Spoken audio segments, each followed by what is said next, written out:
Shalom, Bapak Ibu, Saudara-saudari yang terkasih di dalam Tuhan, kita akan merenungkan lebih jauh tentang kebenaran yang membebaskan.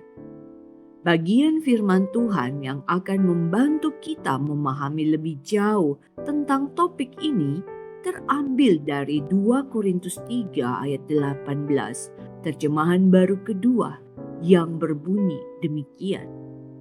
Kita semua mencerminkan kemuliaan Tuhan dengan muka yang tidak terselubung, karena kemuliaan itu datangnya dari Tuhan yang adalah Roh.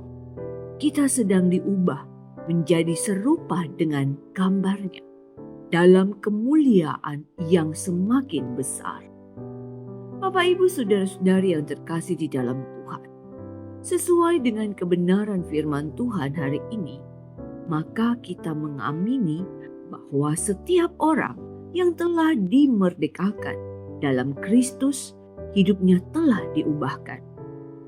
Sebelum mengenal Kristus dan hidup di dalamnya, hidup kita seperti sebuah rumah tua yang rusak. Fondasinya retak, temboknya kotor, atapnya bocor.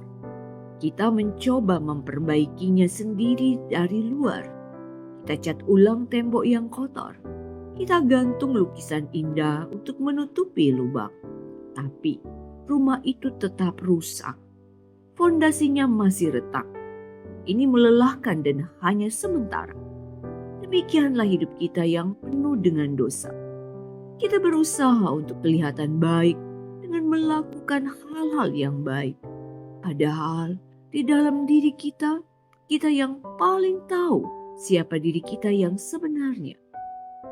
Namun, ketika Yesus Kristus dan kebenarannya datang, Dia tidak hanya membongkar tembok yang lapuk, memperbaiki fondasi yang retak, dan membangun sesuatu yang baru dari dalam keluar.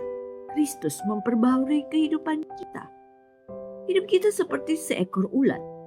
Sifat alami ulat adalah merayap di tanah dan rakus makan daun. Seekor ulat tidak bisa memutuskan untuk terbang sekeras apapun ia mencoba. Tapi ulat tersebut tetap mengikuti proses alamiah yang ada. Ini adalah proses tinggal di dalam firman. Dan satu hal yang patut kita pahami adalah kebenaran tidak akan mengajari ulat cara untuk terbang. Itu mustahil. Tetapi kebenaran mengubah si ulat menjadi kupu-kupu.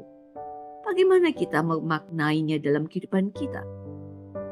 Bagaikan seekor ulat yang bertransformasi menjadi seekor kupu-kupu. Sifat kita pun telah diperbaharui dalam Kristus. Kita tidak lagi terikat dengan dosa atau kebiasaan lama. Sekarang kita bisa terbang. Kita punya keinginan untuk melakukan hal-hal baik dan yang berkenan di hadapan Tuhan. Kita pun diberikan kemampuan untuk bersabar dan mengampuni orang-orang yang pernah menyakiti kita. Kebenaran yang membebaskan itu ajaib. Ia tidak hanya memberi kita informasi baru, tapi Ia memberi kita hidup yang baru. Ia mengubah kita dari ulat menjadi kupu-kupu. Kita dibebaskan dari sifat lama kita yang merayap, diberi kemampuan baru untuk terbang dan hidup dengan cara Tuhan inginkan. Demikian setiap orang yang dimerdekakan oleh Kristus, termasuk kita pun yang mendengarkan renungan ini. Tuhan telah memerdekakan hidup kita, namun bukan untuk kita berbuat hal yang memuaskan diri kita, tapi untuk menyatakan kemuliaan. Pertanyaan untuk kita renungkan bersama. Saat kita menyadari ada yang salah dalam diri kita, apakah tindakan pertama yang kita lakukan? Apakah kita akan mencoba untuk menutupinya sehingga kelihatan baik-baik saja? Ataukah kita meminta Tuhan untuk benar-benar mencabut akar dosa yang ada dalam diri kita dari dalam? Mari kita berdoa. Tuhan Yesus, kebenaran yang mengubah hidup. Terima kasih untuk karya-Mu dalam hidupku. Hari ini kami memilih untuk percaya pada identitas baru kami sebagai ciptaan baru. Roh Kudus, bekerjalah di dalamku. Lakukanlah perubahan radikal itu dari dalam. Kami rindu mengalami kebebasan sejati. Bukan hanya bebas dari rantai dosa, tapi bebas untuk Engkau bentuk dalam kekudusan.